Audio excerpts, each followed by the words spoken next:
could sing all day, but I'm going to preach the word. Amen. Praise the Lord. Are you guys enjoying the Lord? Amen.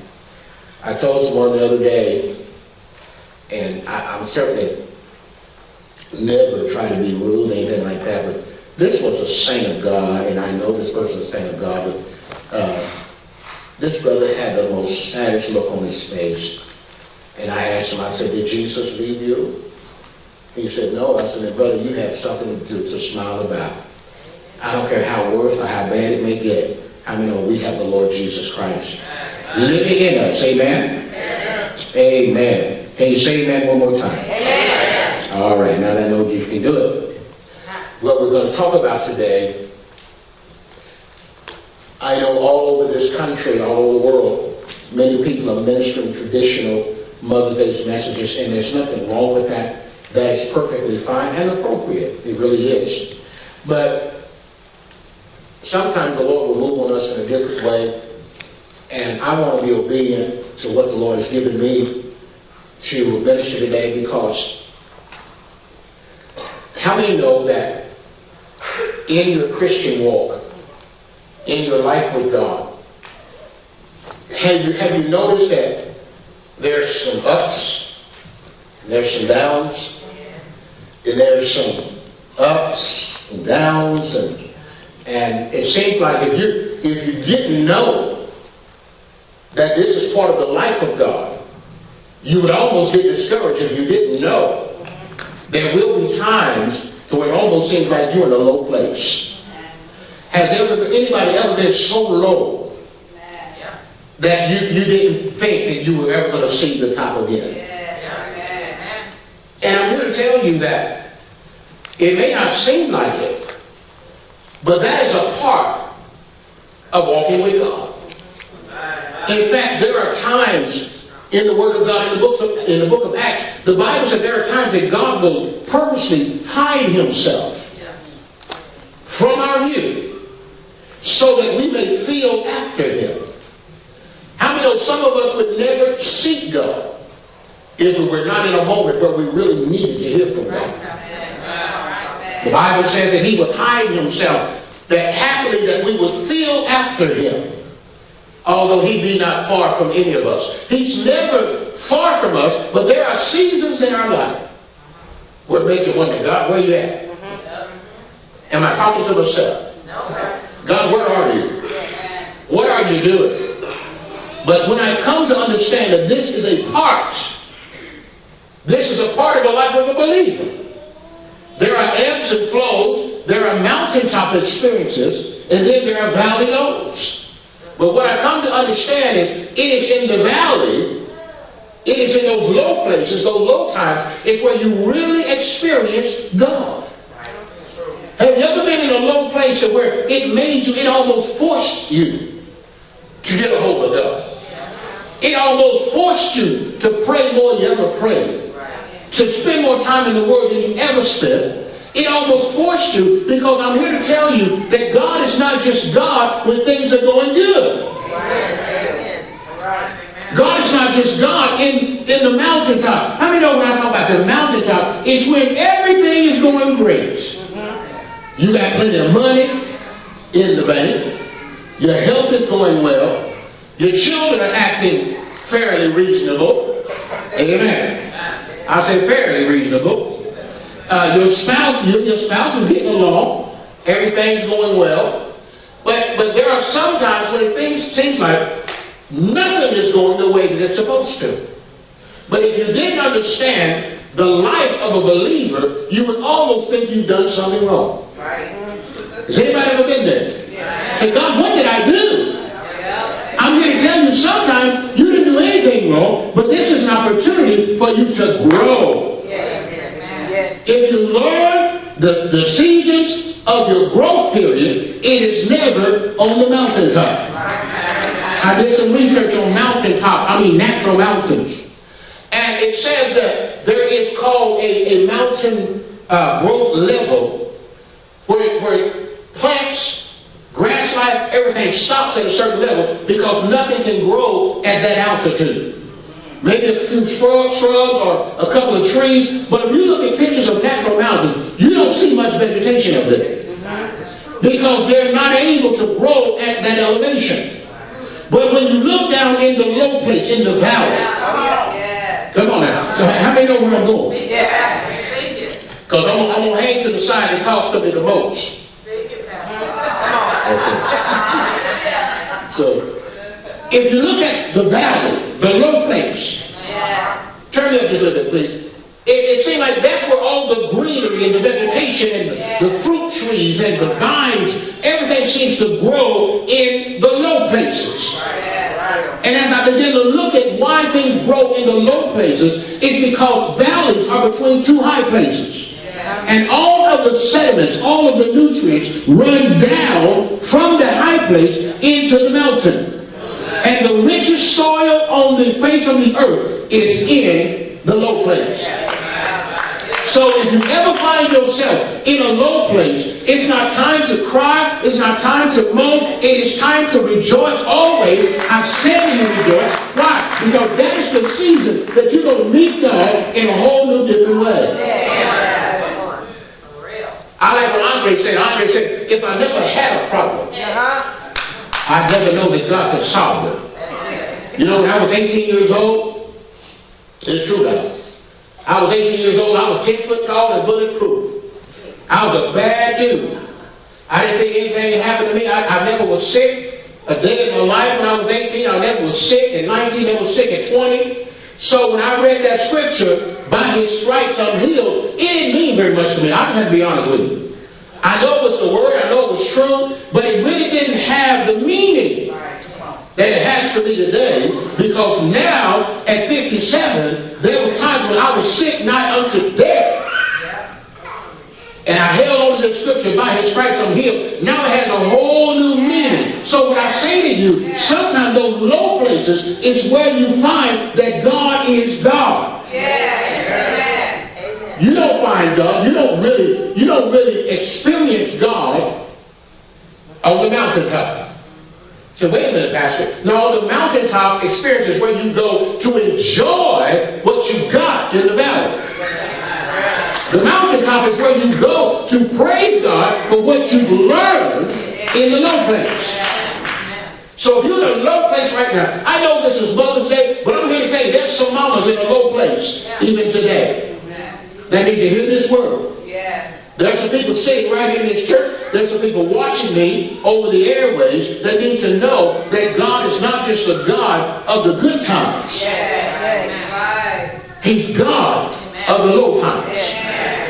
Now let me put some word on it. This story came to me, and as I began to meditate on it, the Lord began to speak to me about it. So we're going to go to 1 Kings chapter 20, and we're going to start at verse 1, and we're going to read until we just quit. Amen.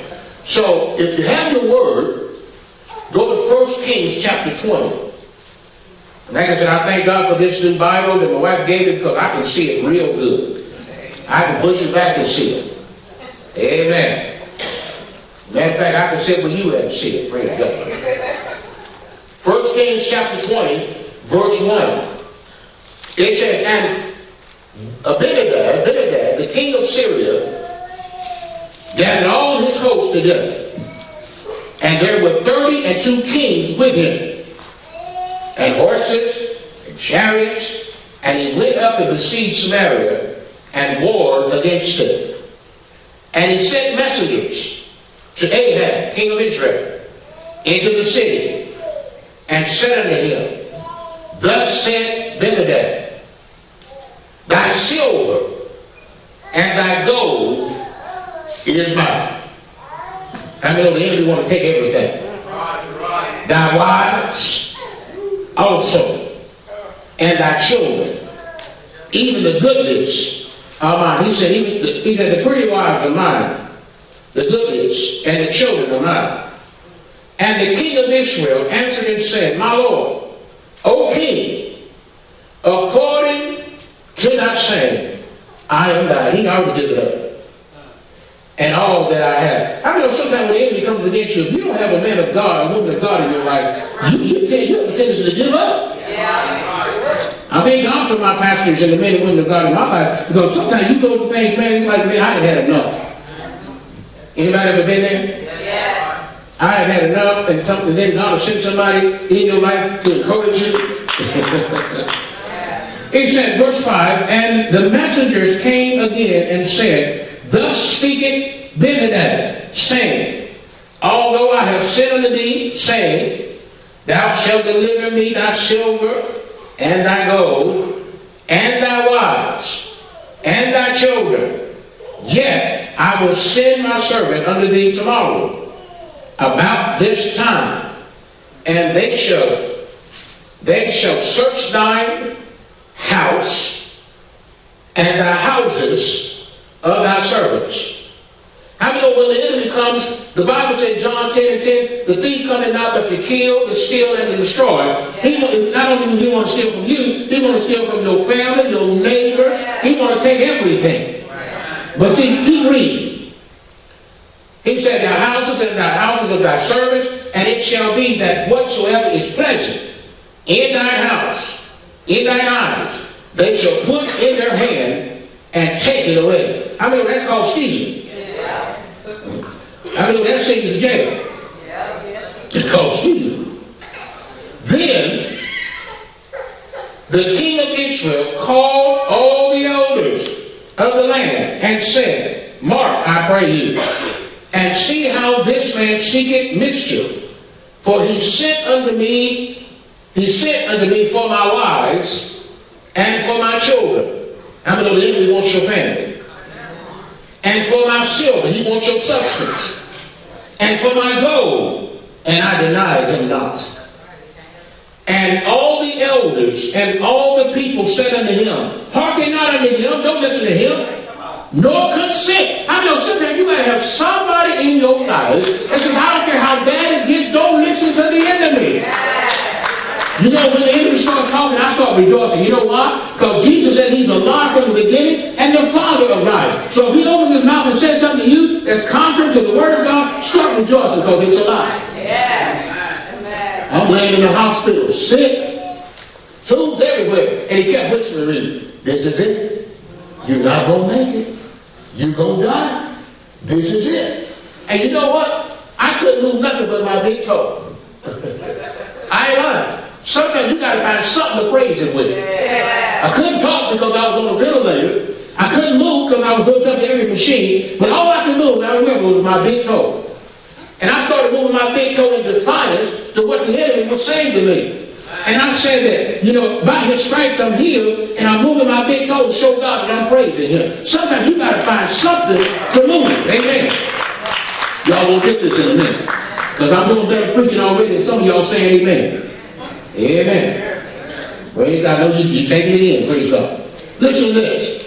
They said, don't listen to him.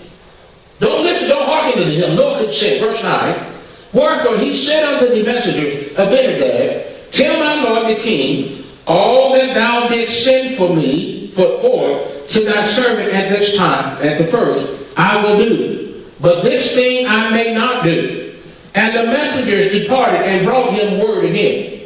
And Ben-Hadad sent unto him and said, the gods do so unto me, and more also, if the dust of Samaria shall suffice for handfuls for all the people that follow me.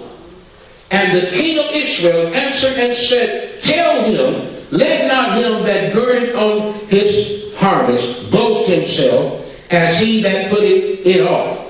And it came to pass, when Ben-Hadad heard this message, as he was drinking, I mean, we had that Hennessy. Oh, y'all so sick of that. He was drinking. And he and the kings in the pavilions, that he said unto his servants, set yourselves in array. And they set themselves in array against the city.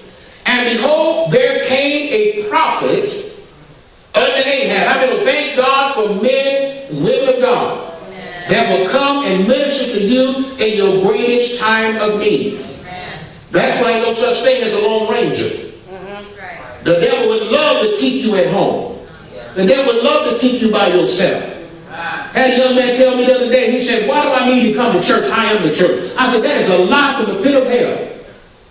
He looked at me like I was crazy because somebody lied to him talking about you the church. You are not the church individually. You are a stone. The Bible says we are lively stones, and when we all come together, we make up the house of God. I said, the devil is lying to you. I don't need to go to church. I am the church. I heard a man preach that on the air one time. You are the church. You lying, sir. You are not the church. You are a stone. When you come together, we make up the lively house of God. That's when people stay home, the enemy can eat your lunch. Yeah. Listen to me. You can lay in the bed right now. You know you're supposed to be in the house of God. But you, the enemy, can have access to you because of your disobedience. He loves to keep you at the house. He loves to keep you away from everybody. You ever notice when people start going through stuff, they stay away from God and God's people? You ever notice that? Instead of running to the house of God, they stay away from God and God's people. Because that's a tactic of the enemy to separate you. Now, me individually, I am a lively stone. But when I come together with Kowina, when I come together with Brother Jenkins, when I come together with Sister Nita, when I come together with Brother Jimmy, guess what? These lively stones begin to come together and we make up the house of God. Jesus said, "When 2 or 3 are gathered together in my name," what did he say? Yes, there am I in the midst of thee. We make up the house of God. But me by myself, I am a stone. But when I come together with you, I make up the house of God. Amen. So listen to this. The enemy wanted to come steal, kill, and destroy everything that they had. But verse 13 says, "And a prophet there came a prophet unto King Ahab, king of Israel, saying, Thus saith the Lord, Hast thou seen all this great multitude?" God said, man, you see how many people they got? "Behold, I will deliver it into thine hand this day, and thou shalt know that I am the Lord." And Ahab said, "By whom?" And he said, "Thus said the Lord, even by the young men of the princes of the provinces." Amen. Then he said, "Who shall order the battle?" And he answered, "You." Stop looking for somebody else to do it. He said, "You're going to do it." Verse 15. Then he numbered the young men of the princes of the province, and they were 232. And after them, he numbered all the people, even all the children of Israel, being 7,000. I know we're doing a lot of reading, but I'm going somewhere. And they went out at noon, but Benhadad was drinking himself drunk in the pavilions. And he and the kings and the 32 kings that helped him, and the young men of the princes of the provinces went out first. And Benhadad sent out, and they told him, saying, "There are men come out of Samaria." And he said, "Whether they be come out for peace, take them alive, or whether they be come out for war, take them alive." Verse 19, so these young men of the princes of the provinces came out of the city, and the army which followed them, and they slew every one his man.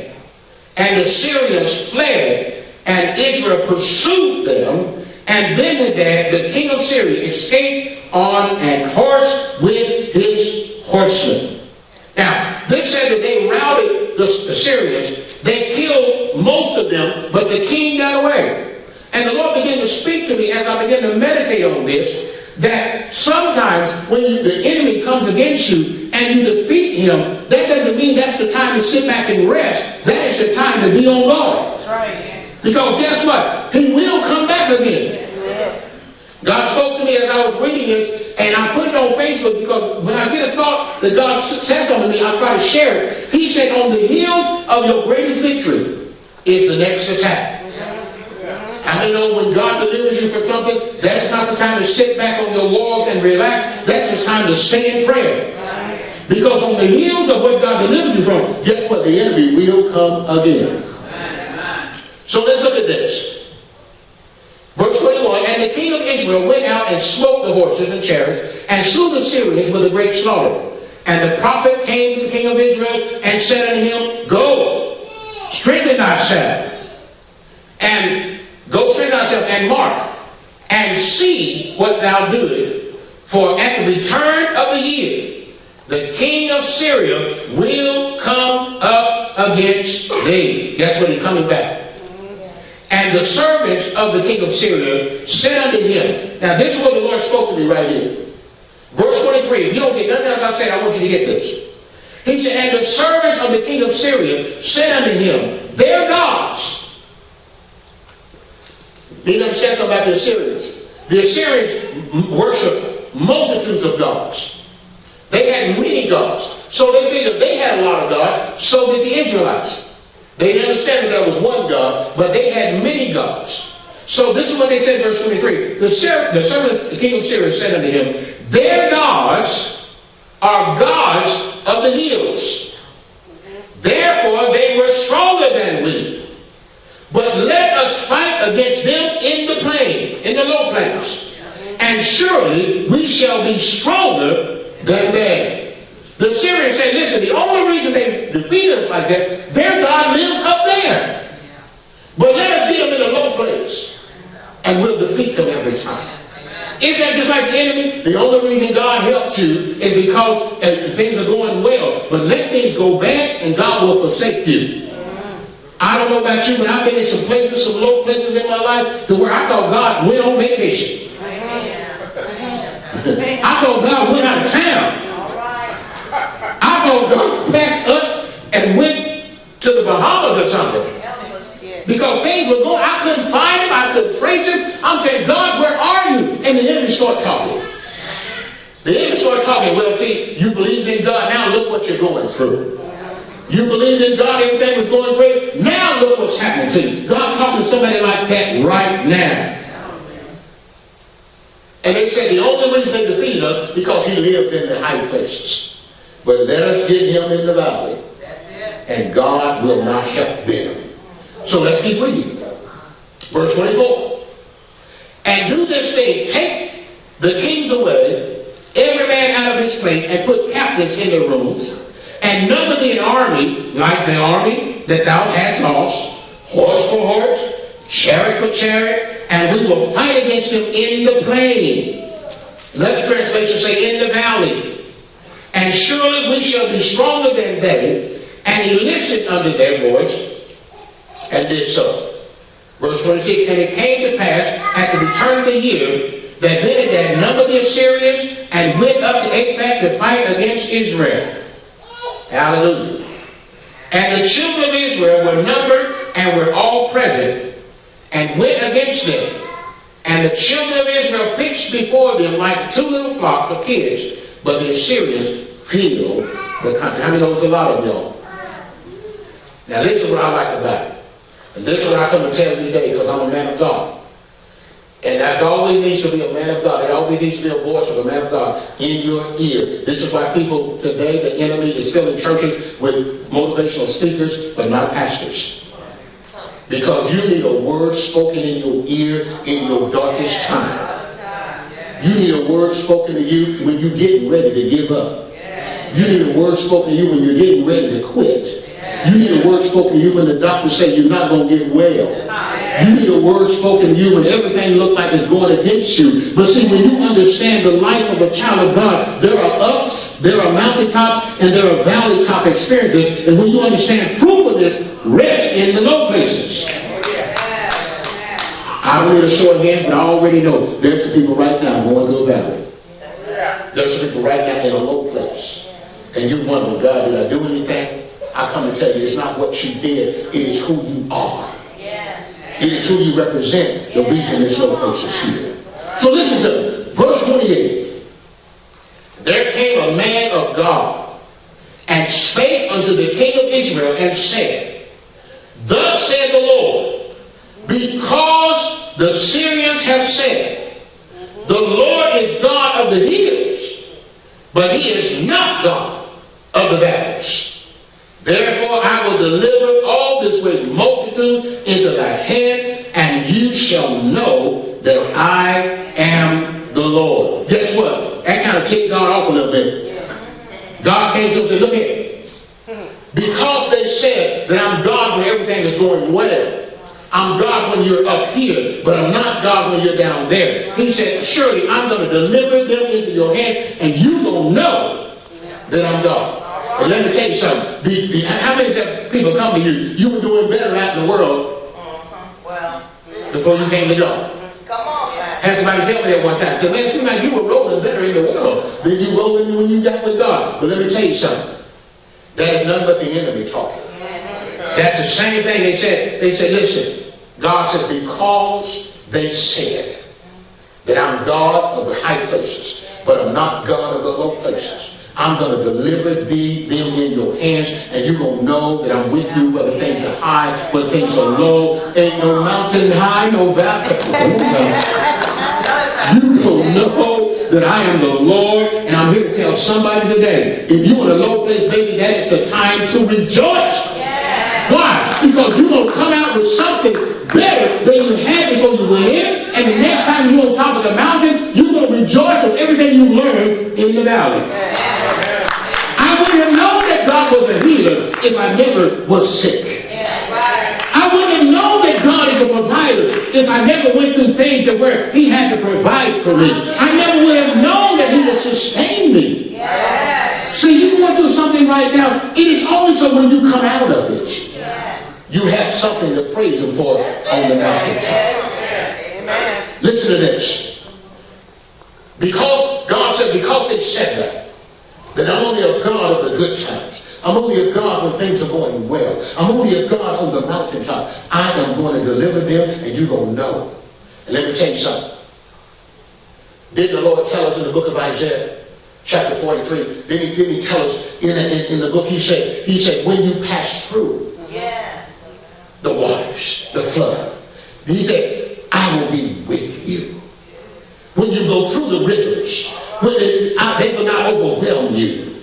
He said, when you walk through the fire, how many ever gone through fire? It seems like everything around you is burning up but you. God says, when you go through the fire, you will not be burned. Why? Because I am with you.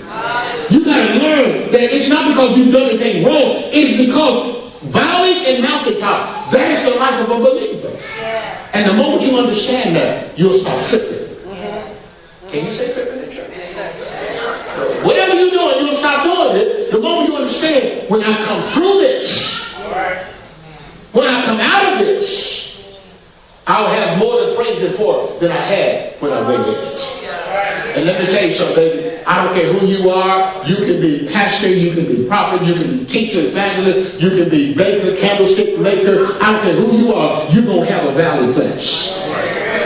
It is necessary. It is vital for you to be the kind of child of God wants you to be. You have to have valleys in your life. But the difference is knowing what the valley is there for. It is for God to show himself strong in your life, and you will know that he's God. So check this out. Let me give you my experience, and then we got to close. So we can go eat some rolls or whatever you go do. I remember it was approximately 9 years ago, 10 years ago, around that time. I pastored this church. And I got sick. Now, I teach healing. God's a healer. I'm telling you, God's a healer. He healed me so many times, miraculously. I mean, God has spoken a word over my body, and my body was healed. And God has delivered me so many times. But this is the problem. Sometimes we can get comfortable thinking God's going to do it the same way he's always done it. And when he doesn't do it that way, then we feel disappointed.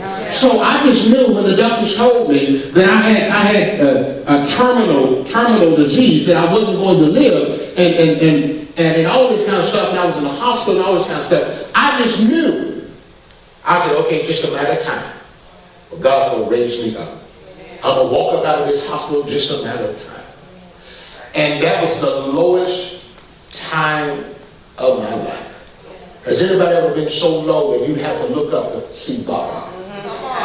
That was the lowest time. Turn me up just a little bit, please. That was the lowest time of my life. And I had gone through some major surgeries, I mean, they cut me places I didn't know you can cut a human being. And they had me full of so much medicine. How many know you're hallucinating when you see Prince and Michael Jackson riding on a two-seater and you're down the hall, and I'm looking at them like, I asked the nurse, I said, did y'all see Prince and Michael Jackson? She said, I better lower your dosage. And then Brooke Shields came in my room. How many of you know who Brooke Shields is? Brooke Shields came in my room. She was a candy stripe. I didn't mind that part. You know, Brooke Shields came in the room and she said, Clarence, I'm going to take care of you. I'm going to be your nurse. Yeah, I saw this. And I'm telling her, did you see Brooke Shields? I said, Brooke Shields is my candy stripe. Every day Brooke Shields came in my room. I was in there for weeks. And I was laying there waiting on God. Waiting on God to just touch me and raise me up. And guess what? He didn't do it. And I got mad. And I said, you know what? I'm going around preaching healing and preaching deliverance and telling everybody you touch them. I said, you got me laying here. I got tubes coming out everywhere. I had this thing in my throat, had a tube in my nose. He told me that is uncomfortable. I was laying there and I said, God, where are you? I mean, I was hot. God, I said, I don't understand this. You've always touched me. You've always healed me. You've always came through for me. You've always made a way. I've always had a testimony. I said, how am I going to testify about this? Amen. And every 20 minutes, I got some nurses in, you know what I'm talking about. Every 20 minutes they would come in, they would weigh me. And I was in one of those beds that had a scale on it, they would weigh me. And I would say, why y'all weighing me? They said, because if your weight picks up, if you gain weight, that means you're picking up fluid. And we have to do something. So every 45 minutes, they would weigh me. And guys, I look bad. I did. I look like some kind of mess. I saw pictures later. Man, it was bad. Swollen, and it was terrible. I know I look great now, but that is the testament of God. But I was swollen, my head, my feet, my neck, everything. I was laying there with tubes coming out of me, and I was so frustrated, and tears coming down my eyes. I was so mad at God. I was just mad. Has anybody ever been there? Yes. But this kind of God we serve, He can handle us being mad at Him. Because He's still going to work His plan, whether you have a temper tantrum or not, whether you're mad or not, He's still going to work His plan. Yes. As I was laying there, I said, God, you got to show me something. Man, you got to tell me something.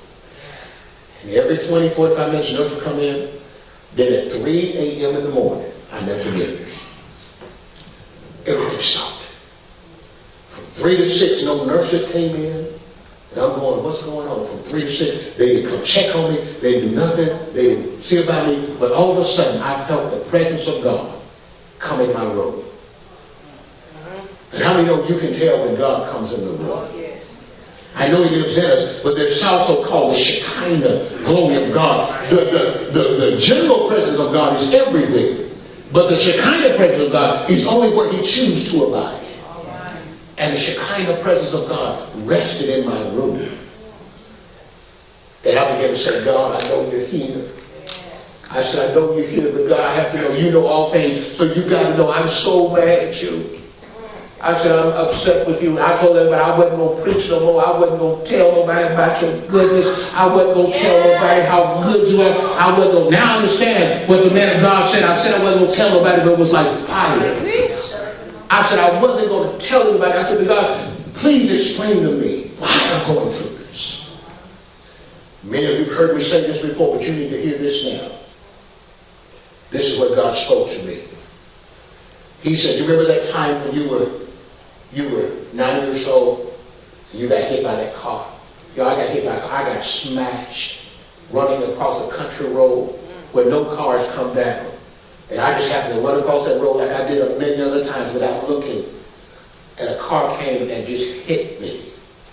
Broke every bone in my body. Knocked all my teeth out. And I was in a coma. And they said, told my mama, they said, I don't think he's going to make it. My mama prayed. God raised me up in 3 days. Healed me. Delivered me. Everything came back. Everything was right. God did it. So I got used to God. I got used to God being a healer. And then at 16, I remember the fairgrounds. I dropped dead at the fairgrounds outside. Heart stopped.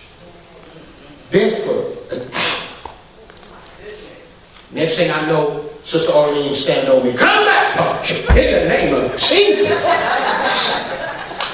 We've been through a lot. Not only did she bail me out of jail, she helped God raise me up. I was laying there dead.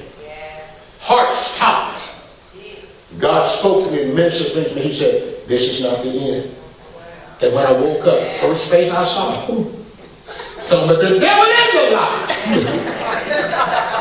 My eyes woke up. The IMSA was there. They took me to St. Anthony Hospital. And they said, we don't know how, we don't know why you came back, because your heart was dead. God raised me up. So I got used to God being my healer.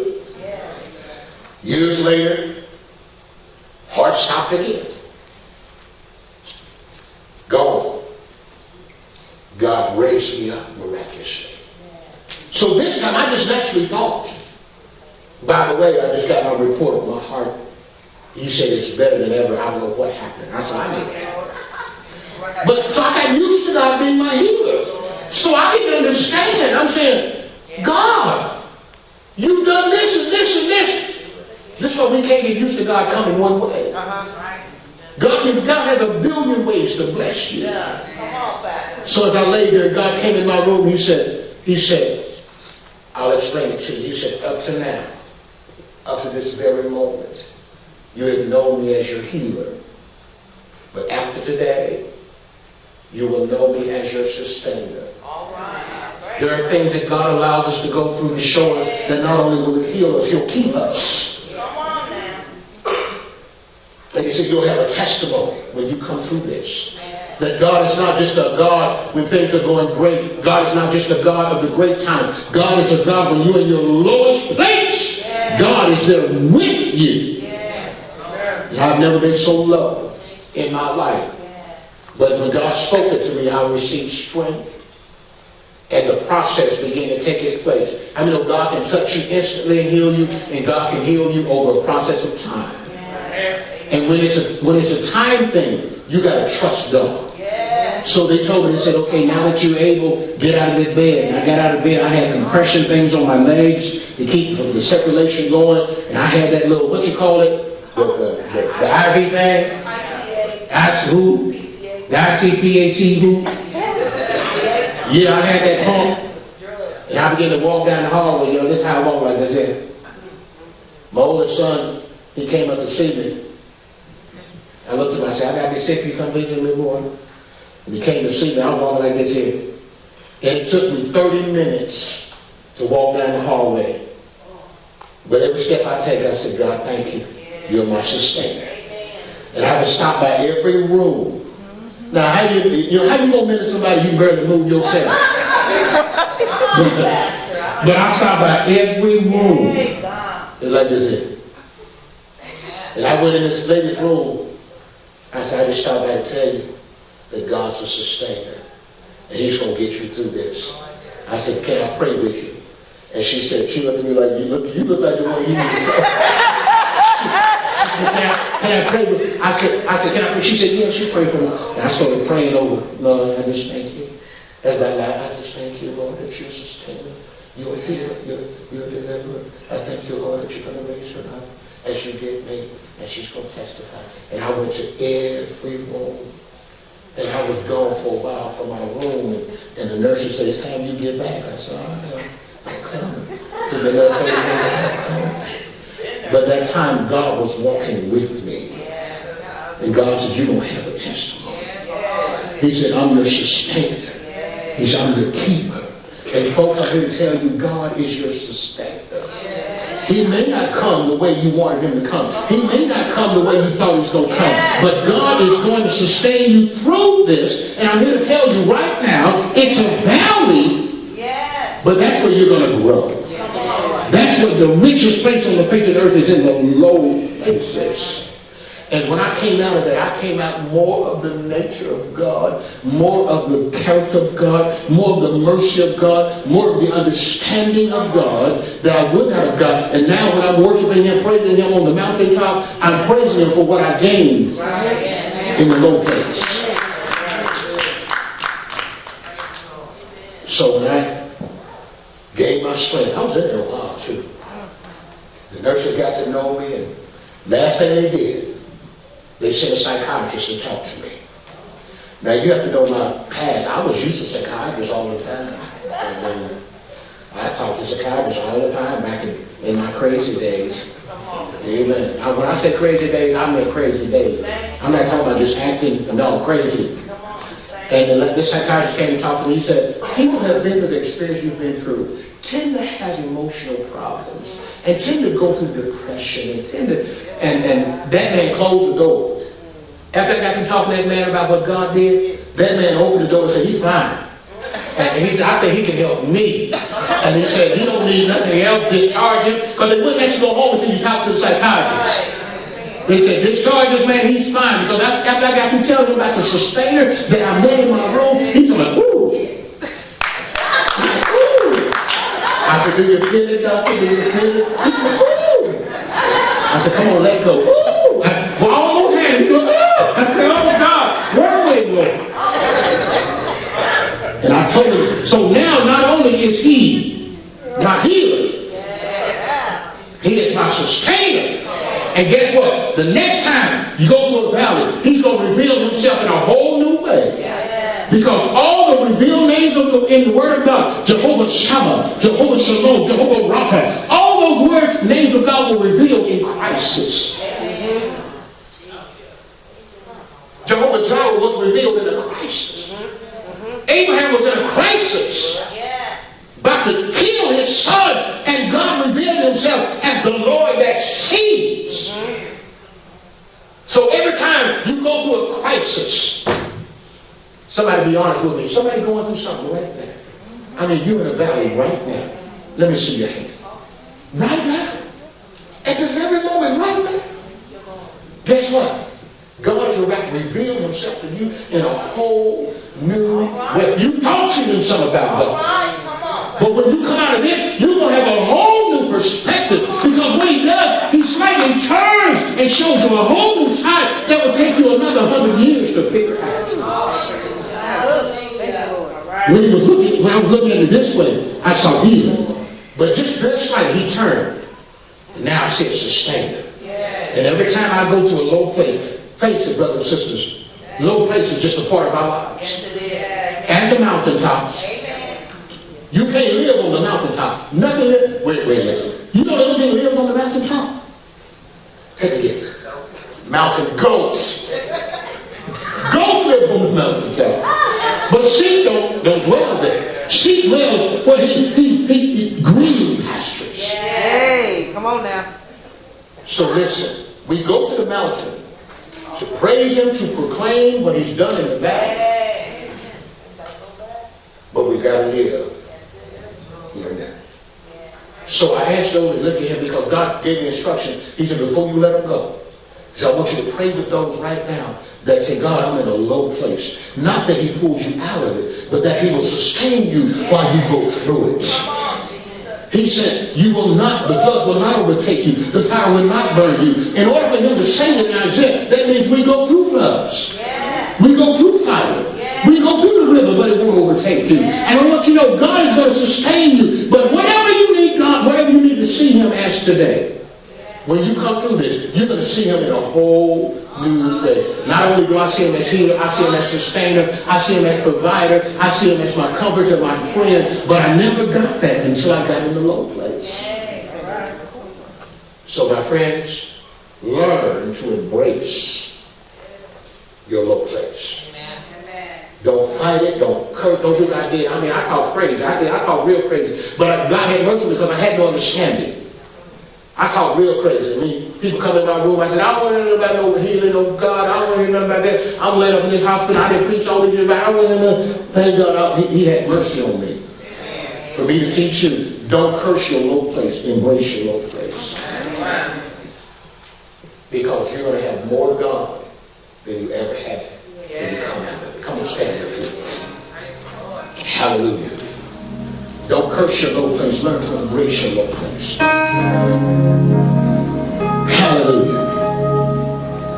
You're here today. You say, Pastor CJ, I know this is Mother's Day, and I know that you could have ministered a traditional Mother's Day message. Because brother and sister, I got a lot of them. I've been preaching a long time. You know, I got a lot of Mother's Day messages. But I had to obey the Spirit of God. You're here right now. You said, Pastor CJ, touch and agree with me. Not that God will pull me out of it, but God will walk through me through it. That God will sustain me while I go through this low place. And guess what? The mountain is in view.